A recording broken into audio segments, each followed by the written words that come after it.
তো আমরা যদি একটু দেখি যে আপনারা পরীক্ষা অলরেডি দিয়ে ফেলেছেন। তো প্রথম কোশ্চেন গুলাতে আমরা যখন সিকোয়েন্সিয়ালি সলভ করতে যাব, তখনই আমরা দেখতে পাবো যে কোথায় কোথায় আমরা ডিফিকাল্টি ফেস করেছি। আমার কাছে মনে হয় কোশ্চেন তেমন কঠিন ছিল না আজকে। তবে বেসিক কিছু কোশ্চেন আমরা দিয়েছিলাম, যে কোশ্চেন গুলো দেওয়ার মাধ্যমে আপনাদের যে অংশটুকু প্রয়োজন ইসিদের ক্ষেত্রে সেই অংশটুকু আজকে ক্লিয়ার করে দেওয়ার জন্যই এই কোশ্চেনের মধ্যে অংশ অবতারণা। তো চলুন আমরা প্রথমে ক্লিনিক্যাল ম্যানেজমেন্টের অংশটুকু একটু দেখি। তো আপনাদের সাথে আছে আমি সুমনিরা। ফার্স্ট কোশ্চেনটা যদি একটু দেখি, একজন 23 year old female has Nexplanon inserted on the day 18 of her 28 day of cycle. 28 দিনের সাইকেলে ডে 18 সে নেক্সট প্লানো তাকে ইনসার্ট করা হলো। At what point can the Nexplanon be really relied upon to provide contraception? তো আমরা next প্লানন দেওয়ার পরে main যদি কথাটা এখানে কোশ্চেনটা বলি, তাহলে নেক্সট প্লানন দেওয়ার পরে মানে কতদিন পর থেকে এটা কাজ শুরু করবে? তাহলে কতদিন পর থেকে বলেন তো? হুম, after 7 days. After 7 days. তাহলে নেক্সট প্লানন কাজ করা শুরু করে 7 দিন পর থেকে।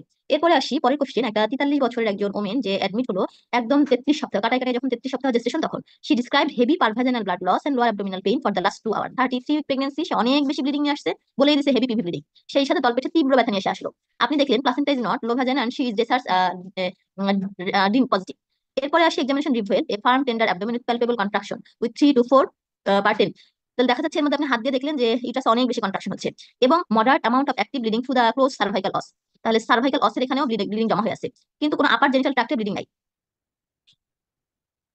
আচ্ছা, CTG monitoring reviews the sinusoidal fetal heart rate pattern for 30 minute with no acceleration. আচ্ছা, কোশ্চেনটার মূল বিষয় এখানে কি?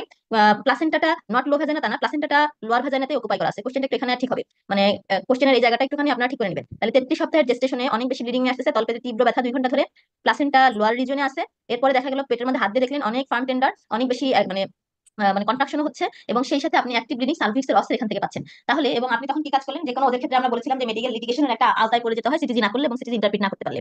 তাহলে এখানে যে ঘটনা, আপনি সিটিজি করতে দিলেন, তাহলে সিটিজি করতে দিয়ে আপনি সাইনোসয়েডাল প্যাটার্ন পেলেন, বুঝলেন যে বাচ্চাটা খারাপের দিকে যাচ্ছে। তাহলে এই যে অ্যান্টিপার্টাম হেমোরেজ, তার কারণ কি? কারণ একটা হতে পারে অ্যাবডাপশন প্লাসেন্টা। প্লাসেন্টা ওই জায়গা থেকে আর কি দেখা গেল হয়ে গেল, এবং সেই জন্য আমরা সার্ভাইকাল অসের এখানে যে ব্লিডিং পাচ্ছি। তারপরে দেখা যাচ্ছে এই সিটিজি প্যাটার্ন যেটা, সেটাও আমাদেরকে সাইনোসয়েডাল প্যাটার্ন যেটা, সেটা ইন্ডিকেট করতেছে ফিটাসের অ্যানিমিয়া হচ্ছে, এবং আস্তে আস্তে ফিটাস কিন্তু সিভিয়ার কম্প্রোমাইজের দিকে চলে যাচ্ছে। তাহলে এরকম যদি হয়, তাহলে আমাদেরকে কি করতে হবে? আমরা জানি এই ক্ষেত্রে ইন্ডিকেশনকে আর্জেন্ট ডেলিভারি করতে হবে ফিটাল ওয়েলবিং এর কথা চিন্তা করে। সেই ক্ষেত্রে আমি ইন্ডাকশন দিব, ইন্ডাকশন দিয়ে বসে থাকবো, তার পরবর্তীতে আমি সুপারভিশন করতে থাকবো, এতে কি হবে? বাচ্চা আরো বেশি খারাপ হবে। এই জন্য এত কিছু করার আমার সুযোগ নাই, আমাকে তখন আর্জেন্ট ডেলিভারিতে চলে যেতে হবে। তবে সেই ক্ষেত্রে আমরা যদি 33 উইক, এজন্য আমরা একটা সিঙ্গেল ডোজ ভিটামিন দিতে পারি বাচ্চার রেসপিরেটরি ফাংশনটা যেন একটু এনহান্স হয়, বেনিফিটেড হয় এই কারণে। তাহলে এই ক্ষেত্রে আমার কি কাজ করা দরকার? এই ক্ষেত্রে আমার কোনো কিছু চিন্তা না করে, যেহেতু আমি দেখতেছি পেশেন্ট অনেক বেশি খারাপ, সেই ক্ষেত্রে নয়তো আমি যদি অপেক্ষা করি বাচ্চাটা মারা যাবে, এই জন্য কোনো কথা তখন চিন্তা নেই, আর্জেন্ট ডেলিভারি আমাদের করতে হবে সিজারিয়ান সেকশনের মাধ্যমে। নেক্সট কোশ্চেনে চলে আসি, একটা 20 বছরের একটা প্রাইমি গ্রাভিডা পেশেন্ট আসলো আপনার কাছে 32 সপ্তাহের প্রেগন্যান্সি নিয়ে with painful progressive abdominal tightening. Abdomen অনেক টাইট হয়ে যাচ্ছে এবং ব্যথা হচ্ছে। Now occurring 3 to 4 times every 10 minute, 10 মিনিটের মধ্যে 3 থেকে 4 বার হচ্ছে। কন্ট্রাকশন আর ক্লিয়ারলি পালপেবল অ্যাবডোমিনাল, কন্ট্রাকশন গুলো আপনি বুঝতে পারতেছেন। Per speculum examination reveals a close cervical os. তাহলে সার্ভাইকাল লসটা আপনি দেখলেন ক্লোজ হয়ে আছে। A fetal fibronectin test is positive. What is the regimen of steroid administration? তাহলে স্টেরয়েড অ্যাডমিনিস্ট্রেশনের ক্ষেত্রে আমরা কি করতে পারি? এখানে হচ্ছে কয়েকটা বিষয় আমাদেরকে জানতে হবে, যে আমরা কিভাবে আমরা এই স্টেরয়েডটা দেব। আরসিজি গ্রিন টপ গাইডলাইন আমাদেরকে কি সাজেস্ট করে? আরসিজি গ্রিন টপ গাইডলাইন বলে যে স্টেরয়েড আমরা লাং ম্যাচুরেশনের জন্য যখন আমরা দেই, সেই ক্ষেত্রে বিটামিথাসন 12 মিলিগ্রাম আমরা আইএম প্রথমে দিব। 24 ঘন্টা পরে আমরা কি কাজ করতে পারি? ডেক্সামিথাসন 6 মিলিগ্রাম দিব 4টা ডোজে 12 ঘন্টা পর পর। তাহলে প্রথমটা কি? প্রথমে দিব বিটামিথাসন 12 মিলিগ্রাম, তারপরে ডেক্সামিথাসন 6 মিলিগ্রাম। তাহলে সেই জিনিসটা এখানে আছে যে আপু, ডেক্সামিথাসন। একটা কথা ছিল, মানে আগের প্রশ্ন নিয়ে আমি জাস্ট বাইরে ছিলাম, বলতে পারি নাই। সেটা হচ্ছে আপনি বললেন যে পেশেন্টের বাত মানে তখন তাহলে ইমিডিয়েট সার্জারি করবো, আপনি বললেন যে আর্জেন্ট ডেলিভারি বা সিজারিয়ান সেকশন, ঠিক আছে। তারপরে মনে হয় আপনি বললেন যে আপনি স্টেরয়েড দিবেন, এরকম কিছু একটা বলছেন, মানে বাচ্চা আমরা লাং তারপরে ফাংশন বলি ভালো নাই, করার আমরা জন্য। হচ্ছে মানে ডেলিভারি করার আগ মুহূর্তে আমরা একটা বেটামিথাসন দিয়ে হ্যাঁ দিতে হ্যাঁ, পারি। এটা আমি বলতে চাচ্ছি, যেহেতু আর্জেন্ট করবো, মানে আমরা সময় দিব না, হুম, সেক্ষেত্রে আমি দিলেও আপনার ডেক্সামিথাসন মানে আপনার হচ্ছে স্টেরয়েডটা কতটুকু কাজ করবে? এটা এখন হচ্ছে প্রোফাইলেক্টিক্যালি আমি দিব, যে কাজ করবে অনেকক্ষণ ধরে। আমি সিজার অ্যারেঞ্জ করতে করতে যতটুকু সময়, আমি ডেলিভারি রাখ পর্যন্ত পর্যায়ে আমি বিটামিথাসনটা দিয়ে আমি সিজারটা অ্যারেঞ্জ করে সিজারটা করে ফেলবো। ও আচ্ছা, ঠিক আছে। কারণ আমি তো জানি যে 24 ঘন্টার মধ্যে মানে বেস্ট কাজ করে, হ্যাঁ তাই হ্যাঁ, কিন্তু ভাবতেছিলাম আর এখানে কি। তো আমার কাজ করার সময় নেই। এখানে আমি দেখতেই পাচ্ছি যে অ্যাবডাপশন প্লাসেন্টার মতো ফিচার এবং ফিটাল কম্প্রোমাইজের দিকে যাচ্ছে। হুম এখন হুম। যখন সে মানুষটা মৃত্যুর মুখোমুখি, বাচ্চাটা মৃত্যুর মুখোমুখি, এখন তাকে আমি বাড়ানো মানে যতটুকু হেল্প করা যায় সেই জন্য আচ্ছা, আমি বুঝতে পেরেছি। প্রোফাইলেক্টিক্যালি তখন আমি একটা বিটামিথাসন দিয়ে নিতে পারি। ওকে। তাহলে এখানে আমাদের রেজিমেন অফ স্টেরয়েড এক্সামিনেশন কি হবে? ডেক্সামিথাসন 12 মিলিগ্রাম মিলিগ্রাম ইন্টারমাসকুলার দিব, দুইটা ডোজ দিব 12 আওয়ার্স অ্যাপার্টে। এরপরে আমরা যদি পরের কোশ্চেনে আসি, a couple present to fertility clinic after failing to conceive despite trying for 2.5 years. 2.5 বছর ধরে তারা চেষ্টা করতেছে, যখন তারা কনসিভ করলো না তখন আসলো। ডিসিমেন অ্যানালিসিস শোজ অ্যাজোস্পার্মিয়া। আপু, এ ফার্স্ট আগের কোশ্চেনটা বেটা মেথাসন কেন হলো না? একটু আগে বুঝিয়ে বলতেন। এই যে আপু, আমি এই বেটা যখন মেথাসনটা কেন হলো না?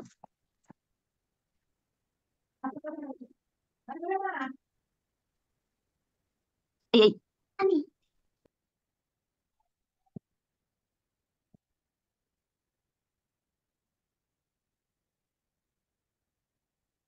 যে আপু, এটা কি আপু যে সিঙ্গেল ডোজ দেখে এই জন্য আমরা ডেক্সাটা অ্যান্সার দিচ্ছি, তাই না আপু? না, এখানে কোথায় জানি কোশ্চেনটা আমাদের এই কোশ্চেন তো, তাই না? জি আপু, এটাই। এখানে আমরা দুইটাই দিতে পারি, ঠিক আছে? আমরা ভিটামিথিসন 12 মিলিগ্রাম ইন্টারমাসকুলারলি 24 ঘন্টা পর পর দিতে পারি অথবা ডেক্সামিথিসন 6 মিলিগ্রাম আমরা ইন্টারমাসকুলারলি 4টা ডোজে ভাগ করে দিতে পারি। এখানে দুটো অ্যান্সারই আপনারা দিতে পারেন। আচ্ছা আপু। আপু তাহলে তো এরপর ভিটামিনটা অ্যাপ্রোপ্রিয়েট হয়, কারণ ডেক্সা তো আমরা 6 হ্যাঁ, মিলিগ্রাম করে দিই। ডেক্সা 6 মিলিগ্রাম করে দিই, ভিটামিথিসনটা 12 মিলিগ্রাম করে দিচ্ছি। এই তো জন্য ওখানে তো মনে হয় আপু ডি থেকে এটা বেশি অ্যাপ্রোপ্রিয়েট অ্যান্সার। হ্যাঁ, হ্যাঁ, হ্যাঁ, এটাই আমি জিজ্ঞেস করতে চাচ্ছিলাম। ডি থেকে বিটা বেশি অ্যাপ্রোপ্রিয়েট অ্যান্সার। আর এরকম কোশ্চেন আসলে মানে এখানে বুঝবেন যে দুইটা অ্যান্সার, দুইটা সিমিলার থাকার কথা না। হ্যাঁ সেটাই। তারপরে আমরা এখানে যেটা করছিলাম, একটা ইনফার্টাইল কাপল আসলো, যে হাজবেন্ডের অ্যাজোস্পার্মিয়া ধরা পড়লো। আপনি যখন এক্সামিনেশন করলেন তখন দেখলেন মেল পার্টনারটা একটু টল, হাইট কত 190 সেন্টিমিটার মতো, বিএমআই কত 20, small testes and scanty pubic hair. তাহলে কি আসলো? স্মল টেস্টিস এবং পিউবিক হেয়ারটা স্ক্যান্টি। তাহলে আমার ডায়াগনোসিস কি হবে? এটা Right. জেনেটিক্সের একটা কমন কোশ্চেন, তাই না? একদম সোজা একটা জি। Question, Klinefelter syndrome. অ্যাজোস্পার্মিয়া এবং স্মল টেস্টিস এই দুইটা জিনিস দেখার পরে টল হাইট আমরা কনফার্ম যে এটা হচ্ছে ক্লিনফিল্টার সিনড্রোম। তাহলে ক্লিনফিল্টার সিনড্রোমের ফিচারগুলো আপনাদের মনে আছে তো? ক্যারোটাইপিংটা বলতে পারবেন কেউ? 47XXY। 47XXY, এটা কিন্তু পরীক্ষাতে আসতে পারে, ঠিক আছে? জি। এখন আসি regarding the regarding the progesterone only pill, which of the following statement regarding its mechanism of action is false? তাহলে progesterone only pill কিভাবে কাজ করে, এখানে কোন মেকানিজমটা ভুল, তাই তো? তাহলে আমরা যদি একটু দেখি, আমরা একটা জিনিস জানি যে সেই ইনহিবিশন অফ দ্য ওভুলেশন করে, সার্ভাইকাল মিকাসটাকে ঠিক করে। এছাড়া কি কাজ করে? আমরা ব্লাড প্রেশার এবং ওয়েটটা আমরা progesterone only pill প্রেসক্রাইব করার আগে একটু মেজার করি যে হাইপারটেনসিভ কিনা, তারপরে বিএমআই কত আছে, ইকোমেক 4 ক্রাইটেরিয়া যেটা আমরা বলেছিলাম, আমরা হচ্ছে সেই অনুযায়ী দেখেছি only UKMEC 4 criteria for progesterone only pill prescription is breast cancer within the past 5 years। 5 বছরের মধ্যে যদি ব্রেস্ট কার্সিনোমা থাকে, রিজলভ হয়, তারপরে আমরা তাদেরকে দিতে পারি। কিন্তু এখানে সি নাম্বার অপশনে একটা কথা বলা হয়েছে, up to 97% of cycle in women using a levonorgestrel only pill are anovulatory. তাহলে এর মেইন কাজ, যে কোনো পিল বা ফ্যামিলি প্ল্যানিং যে মেথডগুলো, তাদের প্রথম কাজ হচ্ছে ইনহিবিশন অফ দা ওভুলেশন করা। তারপরে আমরা যদি আসি সার্ভাইকাল মিকাসকে ঠিক করা, কিন্তু এখানে সরাসরি একেবারে আপ টু 97% সাইকেল ওমেনের অ্যানোফিলিপ্রি হবে। এটা কি সত্য? এটা সত্য। তাহলে এটা যদি আমরা কত মিলি কাজ করে সার্ভাইকাল থিকেনিং মানে করার মাধ্যমে। তাহলে 50% এখানে দুইটা নরমালি মেকানিজম ওভুলেটেড অফ হয়। দা অ্যাকশন যদি আমরা বলি, তাহলে থিকেনিং অফ দা সার্ভাইকাল যে মিকাস, সেটা হচ্ছে আমাদের প্রাইমারি অ্যাকশন, তাই তো? এবং হচ্ছে ইনহিবিশন অফ দা ওভুলেশন, এটা ডেসোজেস্ট্রেলের ক্ষেত্রে প্রাইমারি অ্যাকশন। আর যদি এটা সেরাজেট হতো বা ডেসোজেস্টেরল হতো, তাহলে সেটার কথা আমরা কি করতাম? আমরা জানি যে ডেসোজেস্টেরল অথবা Cerazette up to 97% cycle in women using desogestrel only pill are anovulatory. তাহলে এখানে আমাদের কিন্তু যে বিষয়টা ছিল, পিলটার কথা ভুল লিখে দিয়েছে, তাই না? লিভোনর্জেস্ট্রেল। তাহলে এই জন্য অ্যান্সারটা ভুল হলো। পরের কোশ্চেনে যদি আমরা আসি, you are called to see a patient in accident and emergency who attended due to finger splinter that has been removed। Say finger splinter remove করার জন্য আসছে অ্যাক্সিডেন্ট এন্ড ইমার্জেন্সি ডিপার্টমেন্টে। আপনি কিছু রুটিন পরীক্ষা করে দেখলেন, ব্লাড প্রেশার কত আছে? 160/110, 162/110, তার মানে হাই, তাই না? অনেক high, severe. Is 32 weeks pregnant, তার মধ্যে সে আবার pregnancy. According to NICE guideline, which of the following appropriate? তাহলে কি ঘটনা? আমরা জানি ব্লাড প্রেশার যদি 159/109 বেশি হয়, সেটাকেই আমরা ক্লাসিফাই করতেছি সিভিয়ার ক্যাটাগরি হিসেবে। তাহলে নাইস গাইডলাইন কি বলে? এরকম যদি সিভিয়ার কেস হয়, তাহলে সাথে সাথে তাকে ভর্তি করতে হবে এবং অ্যান্টি হাইপারটেনসিভ ইউজ করতে হবে। এবং ইন দ্য কেস সে যেহেতু প্রেগনেন্ট, তাহলে এইসব ক্ষেত্রে আমাদের ফার্স্ট লাইন ড্রাগ কোনটা হবে? ফার্স্ট লাইন ড্রাগ হবে ল্যাবেটোলল। তাহলে আমরা দেখি এখানে কি অ্যান্সার আছে, অ্যাডমিন আর স্টার্ট ওরাল ল্যাবেটোলল। তাহলে দিস ইজ দ্য অ্যান্সার। প্রথম কোশ্চেনটাতে পেয়ে গেলাম, তাই না? Labetalol is the first line drug for হচ্ছে management of the anti hypertension during pregnancy. এবং এই পেশেন্টকে ভর্তি করার পরে আমরা 4 বার কিউডিএস ভাবে 4 বার তার ব্লাড প্রেশার চেক করব এবং তার blood pressure up to normal না হওয়া পর্যন্ত তাকে হাসপাতাল থেকে ছাড়বো না। What is the most appropriate antibiotic to treat uncomplicated chlamydia infection in a 21-year-old female who is not pregnant? 21 বছরের একটা মেয়ে যে প্রেগনেন্ট না, আনকমপ্লিকেটেড একটা কেস, ক্লামাইডিয়া ইনফেকশন আছে, তাহলে ওকে আমি কি অ্যান্টিবায়োটিক দিতে পারি? সহজ একটা অ্যান্টিবায়োটিক দিতে পারি, অ্যাজিথ্রোমাইসিন দিয়ে আমরা শুরু করে দেখতে পাই। Next question, which one of the following statement regarding gestational trophoblastic disorder is incorrect? তাহলে gestational trophoblastic disease, that means hydatidform mole, তার দুইটা পোরশন জানি আমরা, কমপ্লিট hydatidform mole এবং partial hydatidform mole। Complete hydatidform mole এর কি থাকে? 46 chromosome আর paternal origin, ঠিক আছে? Very high serum level of human chorionic gonadotropin are seen, আমরা এইচসিজিটা অনেক বেশি পাই, তাই না? এরপরে দেখি হাইপোথাইরয়েডিজম, যেহেতু এটার সাথে আমাদের মানে বিটা এইচসিজির সাথে মিট করে যায়, তো এই ক্ষেত্রে hyperthyroidism are seen with complete hydatidform mole, এটাও ঠিক আছে। Effective contraception is recommended to avoid, তাহলে effective contraception is recommended to avoid pregnancy in next 12 month, এটাও ঠিক আছে। আপু একটা কথা বলতে চাই, জি আপু। এটা মনে হয় ঠিকঠাক, কারণ হচ্ছে মানে আমি তো একটু মানে কোর্সে একটু ওখানে ছিল যে যারা জিটিটিতে যারা কেমোথেরাপি নাই তাদের ক্ষেত্রে 12 মাস পরে নিতে হয়। এখানে তো কেমোথেরাপির কোনো কথা বলেনি, তাহলে কি এটা 12 মাস হবে? একটু বলবেন? মানে আমি ট্রিটমেন্ট আপনার কাছে জানতে চাচ্ছিলাম, একটু পরে জিজ্ঞেস করতাম যে জিটিটি তে বা আপনার হচ্ছে কোরিওকার্সিনোমা হয়ে গেছে এরকম পেশেন্টদের মানে কনসিভ করার যে ডিউরেশনটা, এটা জানতে চাচ্ছিলাম। আর একটু আগে যেটা বললেন যে কন্ট্রাসেপশনটা আপনি 12 মাস পরে ঠিক আছে, এটা মনে হয় যারা কেমোথেরাপি নেয় তাদের জন্য মানে আপনার আরসিটি গাইডলাইন হিসেবে ছিল যে কেমোথেরাপি নিলে তারা হচ্ছে 12 মাস পরে আর কি কনসিভ করতে পারবে বা ভালো আর কি। হ্যাঁ, যারা কেমোথেরাপি নিচ্ছে তারা 12 মাস পরে যে কনসেপ্ট করবে, এই আর 12 নরমালটা মাসের কত সময় এটাও জানতে চাচ্ছিলাম আর কি।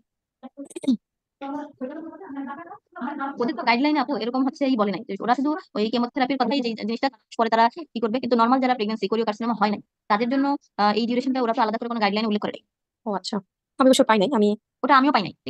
জাস্ট এটা পাইলাম যে কেমোতে শুধু পেয়েছি আর কি। হ্যাঁ, আচ্ছা ঠিক আছে। তাহলে এখানে একটা স্টেম ছিল, less than 1% of women with a complete hydatidform mole go on to develop choriocarcinoma. কত পার্সেন্ট যেতে পারে? মনে হয় 10%, কমপ্লিট থেকে বেশি হতো 10% এর মতো আর কি। 5% বা 10%, আমার এক্সাক্ট মনে নেই, 5 or 10। এরকম হুম। মোস্ট প্রবাবলি তাহলে হাই। এখানে একই রকম ব্যাপারটা তা না, ঠিক আছে? এখানে যেরকম বলতেছে যে কমপ্লিট হাইড্রোটিভ ফর্মল সেখান থেকে কোরিওকার্সিনোমা হতে পারে লেস দেন 1%, ব্যাপারটা তা না, ঠিক আছে? 5% এর মতো হাইড্রোটিভ ফর্মল থেকে কোরিওকার্সিনোমা দিকে যেতে পারে। নেক্সট কোশ্চেন আসি, একটা 29 বছরের ওমেন যে 28 সপ্তাহের প্রেগনেন্ট আপনার কাছে আসলো অ্যান্টিনেটাল চেকআপে, শি হ্যাজ ডেভেলপড প্রি-এক্লাম্পসিয়া, তাহলে তার প্রি-এক্লাম্পসিয়া হয়েছে এবং কারেন্ট ব্লাড প্রেশার আছে কত 156/104। The urine dipstick reported as follows, protein আছে, লিউকোসাইটটা নেগেটিভ। ব্লাড পরীক্ষা আমরা করলাম, সেখানেও দেখা গেল তেমন কোনো ফিচার নাই, কোনো ইডিমা নাই এবং পেশেন্ট মোটামুটি অ্যাসিম্পটোমেটিক আছে। Of the following drug which one is the less suitable to use, তাহলে যাই হোক না কেন আমি যাই কিছু পাই আমার হাই প্রেশার আছে, তাহলে আমি কি ইউজ করব? ফার্স্ট লাইন ড্রাগ হিসেবে ল্যাবেটোলল, আদার্স হিসেবে নিফিডিপিন, মিথাইল ডোপা, হাইড্রোলাজিন। লোসার্টান কি আমি প্রেগন্যান্সি পিরিয়ডে পেশেন্টদের ক্ষেত্রে ইউজ করব? না, না। তেমন ইউজুয়ালি ইউজ না। তাহলে এখানে একটা কথা বলেছে লেস সুইটেবল, মানে সবচেয়ে কম সুইটেবল ড্রাগ কোনটা, এটা। এখন আসি, which one of the following statement regarding routine antenatal care is incorrect, তাহলে NICE recommended 10 antenatal visit in the first pregnancy is uncomplicated, তাহলে কোনটা ইনকারেক্ট? আমরা জানি যে আনকমপ্লিকেটেড হলেও মোটামুটি নাইস সাজেস্ট করে 10 বার অ্যান্টিনেটাল ভিজিটে তাকে আসতে হবে। Women do not need to be seen in a consultant if the pregnancy is uncomplicated, মোট আনকমপ্লিকেটেড থাকলে আমাকে কনসালটেন্টের কাছে রেফার করতে হবে তা না, ওদের যেহেতু রেফারেল সিস্টেম আছে সেই হিসাবে এই কথাটা আসলো। All women are offer to HIV test, সবাইকে আমি এইচআইভি টেস্ট করব। Women are screen twice during pregnancy for anaemia, আমরা অ্যানিমিয়া স্ক্রিনিং এর কথা 2 সপ্তাহ বলছিলাম না? কবে কবে বলছিলাম মনে আছে? একটা ফার্স্ট অ্যান্টিনেটাল ভিজিট আসলো, আরেকটা কত সপ্তাহে? আরেকটা হচ্ছে আপনার যে যখন ফিজিওলজিক্যাল অ্যানিমিয়া সবচেয়ে বেশি হয় 32 বা 34 সপ্তাহ মনে হয়। 28 সপ্তাহের দিকে। ও, তাহলে আমরা 2 বার অ্যানিমেটে স্ক্রিনিং করতে পারি। The early ultrasound scan and nuchal scan should not be done at the same time, তাহলে আমার যখন হচ্ছে পেশেন্ট আসলো আর্লি আল্ট্রাসাউন্ড স্ক্যান আমি করব না? অবশ্যই করব। সেই সময় নিকল স্ক্যান মানে যে ওই সময় আমরা দেখে নিতে পারি, তাহলে নিকল স্ক্যান একই সময় করা যাবে না? অবশ্যই করা যাবে। তাহলে সেই কথাটাই বললো যে আর্লি আল্ট্রাসাউন্ড স্ক্যান এবং nuchal scan should not be done at the same time, this is false, ঠিক আছে? Should be done at the same time, this is the answer. তাহলে এই হলো আমাদের মোটামুটি ক্লিনিক্যালের কোশ্চেন। তাহলে এখন আমরা এর পরের কোশ্চেন আলোচনায় যাবো, তাই তো?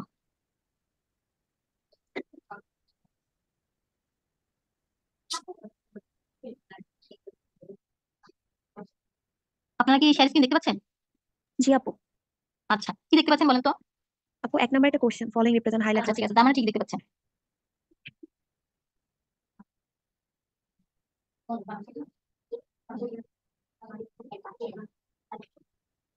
তাহলে আসি, following represent the high lateral surface of the heart, তাহলে high lateral surface of the heart এই যে লিম্বগুলা, এগুলা কোনগুলা ইন্ডিকেট করে? তাহলে আমরা দেখেন V1 V2 V3 V4 V5 6 এভাবে আমরা এগুলা বসাই। তাহলে এখন আমরা যদি লেফট পোরশনটুকু আসি, এই যে এই পোরশনটুকু, তাহলে একদম লেফটের পোরশনটুকু, লেফট ল্যাটারাল পোরশনটুকু কে ইন্ডিকেট করতেছে? AVL। আরো যদি তাকাই, কে ইন্ডিকেট করতেছে? 1, তাহলে 1 আর AVL, 1 আর AVL এটা ইন্ডিকেট করে high lateral surface of the heart. আমি আবারো দেখাচ্ছি, একদম আমরা যদি এই পোরশনটুকু খেয়াল করি, একদম এই যে জায়গাটা খেয়াল করি, তাহলে সবচেয়ে ল্যাটারাল পোরশন AVL এবং 1 এরা হচ্ছে এই লেফট ল্যাটারাল পোরশনটুকু ইন্ডিকেট করছে। এখন যদি ডানের দিকে আসে, তাহলে দেখেন এই পাশে হচ্ছে এভিয়ার, ইনফিরিয়র সারফেসের দিকে আসলে এরা, তাহলে এই কয়টা জিনিস আমরা রাইট লিড কে, অ্যান্টেরিয়র লিড কে, ল্যাটারাল লিড কে, তাহলে ল্যাটারাল লিডে আমাদের এভিএল এবং 1। যদি ইনফিরিয়র ক্ষেত্রে আসি, তাহলে inferior surface of the heart এই যে 3 এভিএফ এবং 2 এরা ইন্ডিকেট করতেছে। এই অংশটুকুই যদি আমরা আবার একটু এখানে দেখি, তাহলে দেখেন left lateral 1, left lateral AVL. তাহলে এই ছবিটা যদি একটু দেখেন, তাহলে আপনাদের এই ছবিটা দেখলে এক কথায় মনে রাখাটা সহজ হবে। তাহলে লেফট ল্যাটারাল মানে কি? এভিএল আর 1। যদি ডানের কথা আসি, এভিএল। ইনফিরিয়র সারফেসের কথা আসলে 2 3 এভিএল, এই তিনটা। তারপর আপনারা এই অংশটা, এই পিকচারটা একটু স্ক্রিনশট নিতে পারেন। দেখেন এই ল্যাটারাল গুলা আমরা স্কাই ব্লু কালারের মধ্যে রাখছি, আর যখন একটু ডিপ ব্লু গেল, তাহলে এই যে V4 V3 অ্যান্টি বাকিগুলা এই যে 2 ইনফিরিয়র এভিএফ ইনফিরিয়র বলেছিলাম। তাহলে এই জিনিসটা এই ছবিটার মাধ্যমে আমার কাছে মনে হয় খুব ইজিলি মুখস্থ করা যায়। এই ছবিটা দেখে, এই ছবিটার মাধ্যমে এই দুটো নিয়ে আমার কাছে মনে হয় right anterior lead, lateral lead এবং ইনফিরিয়র লিড কে কাকে ইন্ডিকেট করছে এটা আপনাদের ক্লিয়ার হয়ে যাবে। এরপরে যদি আমরা আসি, একই পিকচার আপনাদেরকে আবার দেখাচ্ছি। এরপরের কোশ্চেনটাতে যদি আসি আমরা, একটা ইসিসির একটা বেসিক আর কি দেখাই আপনাদেরকে। তাহলে এই যে এই কোশ্চেনটুকু, এটাকে আমরা বলি আগের স্লাইড দুটো দেখাবেন একটু কষ্ট করে স্ক্রিনটা। এই দুটা জি আপু, নাকি এটা পরের দুটো। হ্যাঁ, এটা আর পরে। একই কথা, যে high lateral surface of the heart কোনটা? Lead 1 and aVL, lead 1 and aVL এটাই। হয়েছে। তাহলে একটা ইসিজির একটা লিড যদি আমরা দেখি, তাহলে আমরা ইসিজির একটা ইন্টারপ্রিটেশন যদি করতে যাই, আমরা ওখানে দেখি পি থাকে, কিউআরএস থাকে, সেই অংশটুকু দেখি। তাহলে দিস ইজ পি, তারপর আমরা আসি দিস ইজ কিউ, উপরের অংশটুকু আর, একদম পিকে আর চলে গেল, এই যে টান দিলাম, নিচের এই অংশটুকু এস, আবার এখান থেকে আবার এলিভেশন যেটা সেটা টি। তাহলে এখান থেকে আমরা কি কি জিনিস পাচ্ছি? তাহলে P Q R S T, তাই না? তাহলে পি কাকে বললাম? তাহলে পি এই যে কিউ আর এস, তাহলে কিউ আর এস আর এটা টি। তাহলে আমরা যদি পি থেকে কিউ পর্যন্ত দেখি, পি থেকে আর পর্যন্ত দেখি, তাহলে এটাকে আমরা কি বলতে পারি? P R interval, P R interval. Q থেকে যদি টি পর্যন্ত একটা দাগ টানি, তাহলে this is Q T interval. S থেকে যদি টি পর্যন্ত যায়, তাহলে এস টি সেগমেন্ট। পি থেকে যদি আর পর্যন্ত যায়, তাহলে এটা পি আর সেগমেন্ট। তাহলে বেসলাইন থেকে যদি first elevation this is P, এবং একদম শেষের দিকে যে এলিভেশন তার নাম টি, এবং মাঝখানে কি আছে? Q R S, Q R S. এখন আমরা আসি, there are 6 large square between R interval in ECG. Rhythm কি আছে? রেগুলার আছে। তাহলে হার্ট রেট আমরা কিভাবে বের করব? তাহলে আমরা যদি একটু দেখি, তাহলে এরকম একটা লার্জ স্কয়ারের মধ্যে কয়টা ঘর আছে দেখেন তো? 1 2 3 4 5, পাঁচটা ঘর আছে। তাহলে আমরা কি চিন্তা করব? তাহলে এই যে 6 6 গুণ 5 5 6 30, 30 পেয়ে গেলাম। তাহলে এরপরে বলতেছে আমাদের হার্ট রেট বের করার সূত্র কি? 1500 দিয়ে এই স্মল স্কয়ারগুলোকে আমরা ভাগ করব। তাহলে 1500 লার্জ স্কয়ার 6টা, সেটাকে আমি স্মল স্কয়ারে কনভার্ট করলাম। 1500 বাই 30, তাহলে কত আসে? 3 5 15, তাই না? তাহলে কি আসবে অ্যান্সার? 50। বোঝা গেছে? জি আপু। তাহলে এখন আমরা আসি, তাহলে সূত্র এটাই, rate 1500 by R interval small square, এটাই হলো আমাদের সূত্র। এখন আসি normal cardiac axis. Normal cardiac axis কত? তাহলে এই পিকচারটা যদি দেখেন, পিঙ্ক কালারের পোরশনটুকু দেখবেন। পিঙ্ক কালারের এই পোরশনটুকু আমরা যদি দেখি, তাহলে নরমাল কার্ডিয়াক অ্যাক্সিস -3 থেকে এই যে 90, এইটুকুকে আমরা বলি নরমাল কার্ডিয়াক অ্যাক্সিস। তাহলে sorry, concept টা ভুল দেয়। তাহলে আমরা যদি দেখি তাহলে -30 থেকে +90, তাহলে এই যে পিঙ্ক কালারের যে পোর্শন এখান থেকে এই যে এই জায়গা থেকে এই জায়গা পর্যন্ত, তাহলে -30 থেকে +90 এটা হচ্ছে আমাদের নরমাল কার্ডিয়াক অ্যাক্সিস। এরপরের ক্ষেত্রে যদি আমরা আসি, following does not causes irregular pulse, তাহলে ইররেগুলার পালসের কারণগুলো আমাকে জানতে হবে। তাহলে একটা হয় হঠাৎ করে ইররেগুলার পালস হয় deep extra system, regularly irregular pulse কেন হতে পারে, একটু বিট যদি হয় সেটার জন্য, যদি সেকেন্ড ডিগ্রি এভি ব্লক হয় সেটার জন্য, সাইনাস অ্যারিথমিয়ার জন্য। ইররেগুলার কেন হতে পারে, অ্যাট্রিয়াল ফিব্রিলেশন, মাল্টিপল একটোপিক। আপনাদের এই কখন কি সেটা জানতে হবে না, আপনারা এজ এ হোল জানবেন যে extra systole, ectopic beat, second degree AV block, sinus arrhythmia, atrial fibrillation, multiple ectopic, এই কারণগুলোতে ইররেগুলার পালস হয়। তাহলে দেখেন তো আমরা কি বলে আসলাম, atrial fibrillation, multiple ectopic, sinus arrhythmia, second degree AV block, এই কারণগুলোতে ইররেগুলার পালস হয়। তাহলে হয় না কিসের জন্য, একটোপিক বিটের জন্য হয়। তাহলে যেহেতু ডাজ নট কজ লিখেছে, সুতরাং complete heart block is the answer. আচ্ছা, সেম কোশ্চেন, এটা রিপিটেশন হচ্ছে। In hypocalcemia, typical findings in ECG. Hypocalcemia ক্ষেত্রে আমরা জানি typical findings কি, কিউটিটা প্রলং হয়। নরমালি দেখেন যদি আমরা দেখি যে একটা কিউটি আছে 360 মিলিসেকেন্ড, হাইপোক্যালসেমিয়া হলে কি হলো? আচ্ছা, তাহলে হাইপোক্যালসেমিয়া টিপিক্যাল ফাইন্ডিংস কি? টিপিক্যাল ফাইন্ডিংস আমরা সবসময় জানবো লং কিউটি ইন্টারভ্যাল। কিউটি ইন্টারভ্যালটা কি হবে? দেখেন 360 300 এগুলো আছে। তাহলে হাইপোক্যালসেমিয়া যখন হয়, হাইপোক্যালসেমিয়া হলে আমরা জানি কিউটিটা প্রলং হয়ে যায়। কিউ থেকে যদি আমি হিসাব করি টি পর্যন্ত, তাহলে প্রলং আপনাদেরকে বোঝানোর জন্য এই যে সবগুলা থেকে মেজারমেন্ট গুলো, তাহলে কি হবে যে জাস্ট একটু যদি আমরা দেখি আপনাদেরকে এই মানে কত মিলিসেকেন্ড এটা মনে রাখতে হবে না, জাস্ট আপনাদেরকে এটুকুই দেখালাম যে কিউটিটা প্রলং হয়, কিউটিটা কি হবে, কিউটিটা প্রলং হবে। আপু মোটামুটি 350 মতো মনে রাখবো, তাই না? যে এর হ্যাঁ, উপরে গেলে মানে মোটামুটি 400 হলে আর কি প্রলং ধরবো, তাই না? অত মানে আমাদের মেজারমেন্ট মনে না রাখলেও চলবে, শুধু হ্যাঁ, আপনি মানে দেখলে বুঝবেন যে কিউটিটা বেশি বড় আছে। তাহলে হাইপোক্যালসেমিয়া টিপিক্যাল ফাইন্ডিংস কি, এটা চিরজীবনের একটা শতসিদ্ধ কথা, এমবিবিএস লেভেলের মতোই, যে প্রলং কিউটি ইন্টারভ্যাল হিসেবে আমরা হাইপোক্যালসেমিয়াতে পাই। এখন একটা কোশ্চেন আসি, একটা পেশেন্ট হাইপারটেনসিভ পেশেন্ট, গ্রাভিটা কত, সেকেন্ড ডিগ্রি গ্রাভিটা, কস 4 সেন্টিমিটার ডাইলেটেড, মেমব্রেনটা রাপচার হয়ে গেছে, ঠিক আছে, মেমব্রেনটা রাপচার হয়ে গেছে কন্টিনিউয়াসলি। তখন কি হলো, যে ফ্লুইডটা বের হয়েছে আপনি দেখলেন অ্যামনিওটিক ফ্লুইডের লাইটটা ক্লিয়ার আছে, বেসলাইন সিটিজি করে দেখলেন হার্ট রেটটা ভালোই আছে, নরমালি আছে, ভ্যারিয়েবিলিটিটা ভালো, অ্যাক্সেলারেশন নাই, ডিসেলারেশন নাই, পেশেন্ট অক্সিটোসিনের মধ্যে আছে। 2 ঘন্টা পরে আবার সিটি করলেন, সেখানে বেসলাইন হার্ট রেট ভালো আছে, ভ্যারিয়েবিলিটি লেস দেন পার, কোনো অ্যাক্সেলারেশন নাই, কোনো ডিসেলারেশন নাই। তাহলে আমি নেক্সট স্টেপ অফ ম্যানেজমেন্ট কি করব? নেক্সট স্টেপ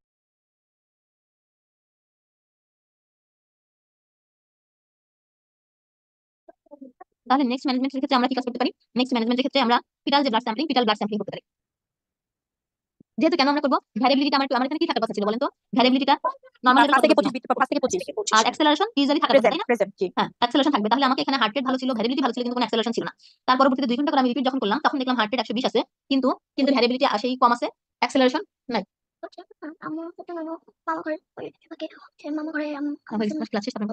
তাহলে তখন আমরা কি কাজ করতে পারি? আমরা একটা ফিটাল যে ব্লাড স্যাম্পলিং সেটা আর কি করতে পারি। হ্যাঁ, এখন আমরা আসি দাও।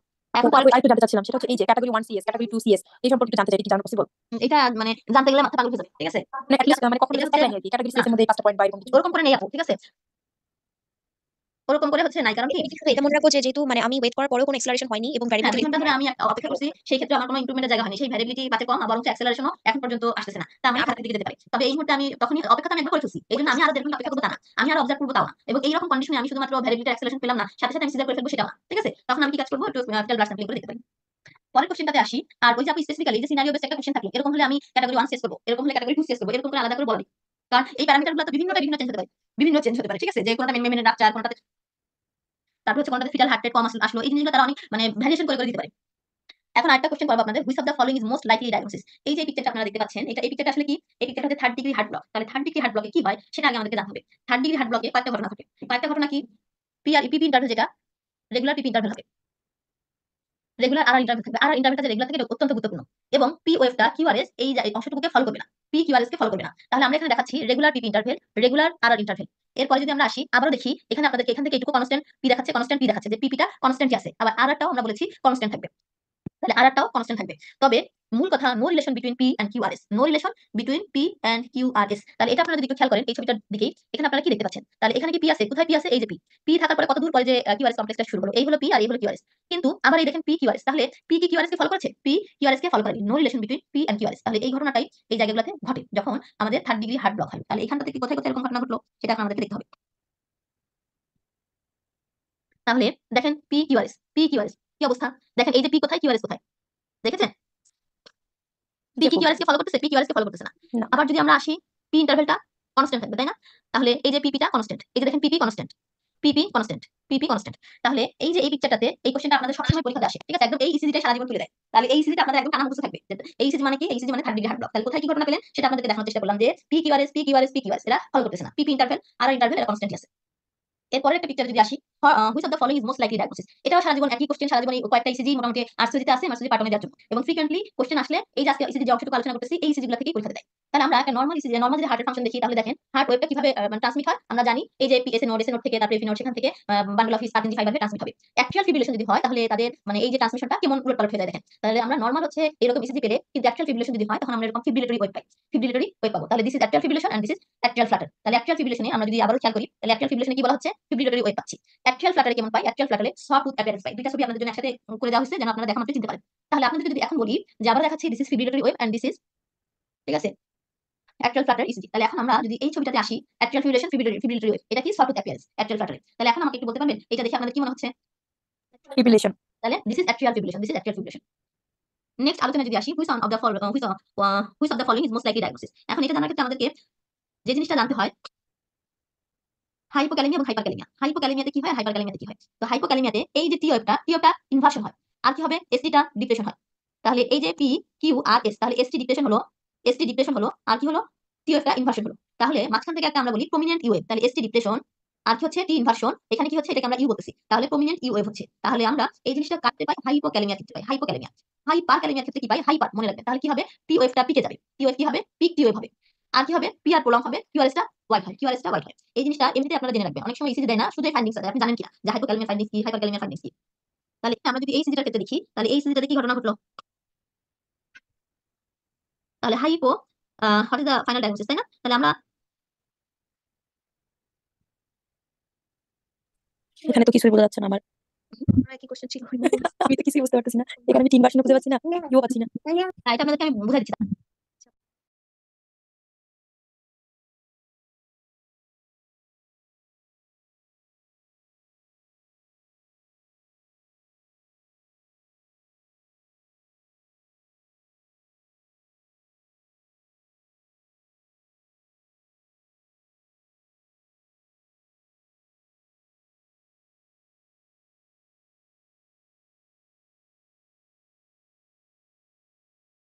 আপু কথা শোনা যাচ্ছে না?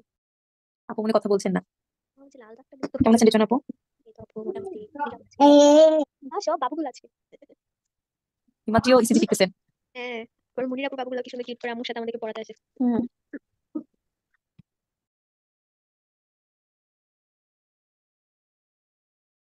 এই যে দাগগুলো হচ্ছে তো আপু মনে হয় ইন্টারপ্রিট করতেছেন। চ্যাটে লিখবি না, বুঝতেছেন তো? তাহলে আমরা যে পিকচারটা আর কি দেখছি এই পিকচারটা আরেকটু ভালো হলে ভালো হতো, কিন্তু ততখানি ভালো দেয় নাই। তাহলে এখানে আমাদের কি হাইপোক্যালেমিয়াতে টি ওয়েভটা ইনভার্সন হবে, এসটিটা ডিপ্রেশন হবে। তাহলে আমরা যদি এখানে খেয়াল করি পি গেল, কিউ আর এস আসলো, টি আসলো, তাই না? P Q R S T. তাহলে এসটি পরে একটু মানে নিরিখ করে তাকায় দেখতে হবে। দেখেন তো এই টি পরে একটা নিচে নিচে একটা এলিভেশন হয়েছে না, এই যে টি, ভালো করে দেখেন, জি এত আপু। এত মাইনর চেঞ্জ বুঝতে আমার তাই দেখতে না? যেতে হবে। হ্যাঁ আপু। আর আপু তারপরে আবার যদি আসেন P Q R S T, দেখেন তো ওর তো মানে এরকম হওয়ার কথা ছিল, তাই না? এরপরে যদি আবারও আসেন নিচেও যদি দেখেন তাহলে আবারও কি আসলো, P Q R S T, তাই না? আবারও এসটি, আবারও দেখেন এসটি। মানে জাস্ট এই জায়গাটাতে এই ছবিটাও যদি না হয়, এই ছবিটাও জাস্ট হচ্ছে আপনারা মানে মাথায় রাখবেন যে দুইটা ছবি আপনাদেরকে 2 থেকে 3টা ছবি দিলাম, 3টা ছবির মধ্যে এগুলোর জন্য কি কয়টা আমি ছবি দাঁড়ান, এই ছবিটা আপনাদেরকে বাজে দেখাচ্ছিলাম, তাই না? হুম হুম আপু হুম। আমরা লিড টুটাই তো খেয়াল করবো তাই না, ইলেকট্রোলাইট হ্যাঁ ইমব্যালেন্স। হ্যাঁ, লিড টুটা আমরা ইলেকট্রোলাইট ইমব্যালেন্স ক্ষেত্রে খেয়াল করবো। আপনাদের যখন এই ছবিটা আসবে, এই ছবিটা আসা মাত্রই আপনাদেরকে বলে দিচ্ছি যে টিপিক্যাল একটা কথা, যে এই যে এই জায়গাটা আমাদের খেয়াল হবে। হাইলাইট করতে গেলাম, এটা দেখা মাত্র বলে দেওয়া যাবে না থার্ড ডিগ্রি হার্ট ব্লক, একদম এই 2-3টা এসেছে আপনারা একদম মুখস্থ করে ফেলবেন। এই ছবিটা দেখা মাত্র এটা হচ্ছে অ্যাট্রিয়াল ফিব্রিলেশন, এবং সেই সাথে যখন এই যে ছবিটা দেখবেন এই ছবিটা দেখা মাত্রই এই জিনিসটা একটু মাথায় রাখেন, যেটা হাইপোক্যালেমিয়া। খুবই এত মাইনর মাইনর অবস্থা, সেই জিনিসটা বের করা খুব টাফ, ঠিক আছে? খুব মানে এক্সপার্ট যারা ইসিজি নিয়ে কাজ করে তাদের পক্ষেই কঠিন। কিন্তু হাইপোক্যালেমিয়া আরো ভালো ভালো ইসিজি, টিপিক্যাল ইসিজি আছে, কিন্তু এই টিপিক্যাল ইসিজিটা ওদের কাছে ওরা কেন জানি দেয় না। এটা কি আমাদেরকে পরীক্ষাতে ভুল করানোর জন্য দেয়, নাকি হচ্ছে কঠিন করার জন্য দেয়, নাকি এর চাইতে ভালো ওদের কালেকশনে নেয়, আমি জানি না। তাহলে এখানে কয়েকটা পিকচার যেমন একদম সবসময় আসে, তার মধ্যে এই যে এই 3টা ইসিজি পিকচার, আবার আপনাদেরকে সবসময় মনে আছে আপনাদের যে একটা এক্সের একটা ছবি আছে এরকম করে হচ্ছে নিয়ে স্পাম দিচ্ছে, এই ছবিগুলো একদম পেট ছবি, এই ছবিগুলো থেকে সবসময় পরীক্ষায় কোশ্চেন আসে। এই জন্য এটা নিয়ে ভয় পাবেন না, জাস্ট একটা বেসলাইন নলেজ আমরা দিলাম যে হাইপোক্যালেমিয়াতে টিটা ইনভার্সন হবে, টিটা ডিপ্রেশন হবে। তো এটা হলো হচ্ছে টিপিক্যাল, যদি এরকম ছবি দেয়, এরকম ছবি দিলে তো আপনাদেরকে আশা করি আটকানো যাবে না। আপনারা যারা এখানে আছেন সবাই হচ্ছে মানে এত শার্প এবং আল্লাহর মধ্যে এত ভালো একটা প্রিপারেশনের পরীক্ষার হলে যাচ্ছেন, মানে আমি মানে খুবই খুশি আপনাদেরকে নিয়ে। আমার কাছে মনে হয় আপনারা দেখবেন মানে ইন্টারন্যাশনালি রেকর্ড করে ফেলতে পারেন। তো এরকম যদি পিকচার আসে, এরকম পিকচার আসলে এখন তো খুবই টেনশন শুরু হয়েছে লাস্ট মোমেন্টে। না, মনে হচ্ছে কোনো কিছুই গুছানো না, এরকম লাগতেছে, এটা হাহাকার লাগতেছে। হাহাকারের কিছু নাই। আমি আপনাদেরকে সাহস দেওয়ার জন্য বলি, যে মানুষটার কোনো ডিগ্রি হয় না, তাকে যদি আমি ধরে মাস্টার্স পরীক্ষায় বসাই দিই, যদি সে 15 থেকে 20টা দিন বা 1 মাসও পড়ালেখা করে, তাহলেই তার হবে। রিকলগুলা পড়লে, রিকলগুলা সলভ করলে তার পরবর্তীতে মানে এতেই অনেক কিছু হয়ে যায়। তার পরবর্তীতে আপনারা এতদিন ধরে আমাদের সাথে আছেন, আমরা এত কথা বলতেছি। পরীক্ষার হলে দেখবেন এই কোশ্চেনগুলো কানের মধ্যে বাজতেছে, এই কথাগুলোই ঘুরে ফিরে আসে। তো এইজন্য ভয় পাওয়ার কোনো কারণ নেই। লাইভে যুক্ত হয়েছে আপনার কাছে ফেভারের জন্য যে আপনি আমাদের একটু উপকারটুকু করবেন। কি আপনি আপু? তো অনেক ব্যস্ত, তারপরে আপু যদি আপনি সময় পান, মানে পেডিগ্রি মানে আমার পাঠকরা খুব টেনশন হচ্ছে আরকি। মানে আপনি যদি পারেন, মানে আপনার ব্যস্ততার মাঝখানে 2 মিনিট আপনি যদি আমাদের গ্রুপে যেকোনো একটা সময়, মানে প্রতিদিন একটা করে ছবি দিতেন, মানে আমরা নিজেরাই জাজমেন্ট করতাম আরকি। এরপর আপনি যদি সময় পান তাহলে রিপ্লাই দিলেন, অথবা আমরা খুঁজে বের কোনটা করলাম। মানে হচ্ছে কিসের ছবি? যেকোনো, মানে আপনি যতগুলো পেডিগ্রি আমাদের করিয়েছেন সেখান থেকে ইম্পর্টেন্ট ওয়ান এরকম কিছু পসিবল কিনা এটা? রিমা আপু বলতে চাচ্ছিলেন যে আপনি আমাদেরকে পিক্টোরিয়াল ক্লাসগুলো করেছিলেন আপু, সকল হ্যাঁ, হ্যাঁ। তারপর ইম্পর্টেন্ট যত ফিগার যেমন টিসিজি, তারপর পেডিগ্রি, হ্যাঁ পেডিগ্রি মানে প্যাথো থেকে পেডিগ্রি, তারপর তারপর আল্ট্রাসাউন্ড ফাইন্ডিং এরকম টাইপের ছবিগুলো আপনাদের কাছে আছে কি নাকি ছবিগুলো নাই? আমাদের কাছে আছে আছে আপু। মানে যদি রিমা না আপু থাকে তাহলে আমি আরেকবার দেখাবো এখন আপনাদের। না আপু, দেখাবেন সেটা কোনো সমস্যা নাই, কিন্তু আমরা চাচ্ছিলাম যে প্রতিদিন সকালে আমরা একটা ছবি দেখলাম আরকি, দেখে আমরা নিজে থেকে ডায়াগনোসিস করলাম, কিন্তু বের করে যখন ডায়াগনোসিস লিখাই আছে এজন্য আরকি। আচ্ছা, মানে একটু রিক্যাপিচুলেশন হলো, এই তো? রিক্যাপিচুলেশনের জন্য যে আজকে থেকে মানে কালকে থেকে শুরু করলাম, পরীক্ষা একদিন পর দেখা গেল 30-40টা কোশ্চেন আমাদের পড়া হয়ে গেল এরকম আচ্ছা, আরকি। ঠিক আছে, অসুবিধা নাই। ঠিক আছে, আমি এটা এরেঞ্জ করব ইনশাআল্লাহ। জি, প্রতিদিন সকালে একটা বার যেকোনো আপনার ফেভারিট টাইমে আরকি। ওকে, ঠিক আছে ইনশাআল্লাহ। জি, আমি না অসংখ্য দিলেও, আমি ধন্যবাদ। না দিতে পারলেও ওদেরকে বলে দেব কাউকে, ঠিক আছে? জি, মানে যেন এই জিনিসটা চলমান থাকে, প্রয়োজনে আমি সুপারভিশন করব, সমস্যা নেই। থ্যাংক ইউ সো মাচ আপু। আমি জানতাম ঠিক আপনি আছে। খুব সহজভাবে এটা মেনে নিবেন। এই আশাতেই এসেছিলাম। না, না, আমি মানে শোনেন আপা, আমার জীবনে একটা ফিলোসফি আছে। ফিলোসফির জায়গা হচ্ছে মানে আমি তো চাই আপনারা যেন মানে পাস করেন। আপনারা ভালো করলে সেটাতেও আমি মনে করি যে আপনারা অবশ্যই নিজের যোগ্যতায় পাস করবেন। কিন্তু সেই ক্ষেত্রে কিছুটা আলো দেখানোর মানে কারিগর হিসেবে আমরা ব্যাকগ্রাউন্ডে আপনাদেরকে হেল্প করার চেষ্টা করেছি। আপনারা অনেক পরিশ্রম করেছেন, এতদিন ধরে অনেক চেষ্টা করলেন, পড়লেন। শেষ মুহূর্তে পাজল থাকবেন, এটাই স্বাভাবিক। তো আমি যে সেনাবাহিনীকে পরীক্ষার হলে পাঠাবো, আপনারা যেরকম টেনশনে থাকেন তার চাইতে আরো শতগুণ টেনশনে কিন্তু আমরা থাকি। আমরা জানি যে এই আপুটা ক্লাসে রেসপন্স করতে, এই আপুটা ভালো করে রেজাল্টের পরে মনে হয় ওই আপু কি পাস করছে কিনা। অন্যদিন আমি কখনো গ্রুপে থাকি বা না থাকি, রেজাল্টের দিন আর কি দেখি যে কার কি অবস্থা।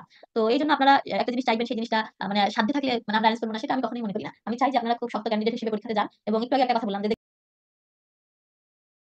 দেখবেন যে আপনারা এখন যেভাবে বিশ্ব রেকর্ড ছুঁয়ে ফেলতেছে আমাদের ডাক্তাররা, আরো একটা আমি কথা বলি যে বাংলাদেশী ডাক্তাররা পারে না এরকম কিছু নেই। আমরা দেখবেন যে মানে বাংলাদেশী ডাক্তাররা যেসব ক্ষেত্রে হাত দিছে সেসব ক্ষেত্রে তারা শতভাগ সফল। শুধু জি আমরা আপু। আসলে জানি না বা আমাদের কাছে ইনফরমেশন গুলা, তবে বাঙালিরা হিংসুটে, এটাও সত্যি কথা, মেনে নিতে হ্যাঁ হবে। আপু, প্রচন্ড ঠিক হিংসুটে। আছে? তো এরা হচ্ছে কেন জানি মানে আমার মানে দেশের লোক বাইরে একটা ভালো অবস্থানে থাকুক, মানে অথবা আমি একটা জায়গায় গেছি, সেই জায়গাতে আমার জুনিয়র আসুক, কেন যেন মানুষজন এটা লালন করে না অন্তরে। এটা আমার জন্য খুব দুঃখের একটা জায়গা, বা এই অংশটুকু একটু কমই দেখা যায়। তাই না? বাংলাদেশের লোকজন কি বিশ্বের দরবারে কম আছে এবং কম ভালো করতেছে? কিন্তু একটা মানুষ তার নামের পাশে হাজার, হাজার ডিগ্রি লাগায় রাখলো। কিন্তু সে আর ১০ জনকে সেই পথটা দেখাতে পারল না। তো সেই সিঙ্গেল একা একটা মানুষ এই ডিগ্রি নিয়ে কি করবে? আজকে মানুষজন দেখা গেল আমি কালকে মারা গেলাম। যেতে পারি না? তো এই জিনিসটা আরো অনেকের মধ্যে থাকলো, আরো অনেকে হচ্ছে কম্পিটেন্ট ডাক্তার হলো। আরো অনেক মানুষ সার্ভিস পেল। তাতে তো আমার কাছে মনে হয় না যে যেকোনো জিনিস নিজের কাছে রাখার কিছু আছে। আমার কাছে মনে হয় সবার কাছে ছড়িয়ে দেয়, সেটাই সার্থকতা, আপু সেটাই সবাই হচ্ছে। কিন্তু এভাবে ভাবে না আপু। সবাই ভাবে যে আমি একমাত্র বিখ্যাত হবো আর কারো হওয়ার দরকার নেই। এরকম টাইপের না, একটা থিংকিং আরকি। মেজরিটি আমি অফ পিপলের অনেক মাথায়। ভালো স্টুডেন্টদেরকে একটা সময় রিকোয়েস্ট করছিলাম যে আমাদের এখানে মানে যেকোনো মানে ফিল্ডে ক্লাস নেওয়ার জন্য। তো তখন দেখলাম যে না, আমার মানে আমার এই পরীক্ষা, আমার সেই পরীক্ষা, এসব নেওয়ার আমার টাইম নেই। তারপর আমি দেখি অনেক দেশি বিদেশি ডিগ্রি নামের পাশে একের পর এক সংযোজন হচ্ছে। আমি PQ আর ST, তাই না? আবারও ST, আবারও দেখেন ST। মানে জাস্ট এই জায়গাটাতে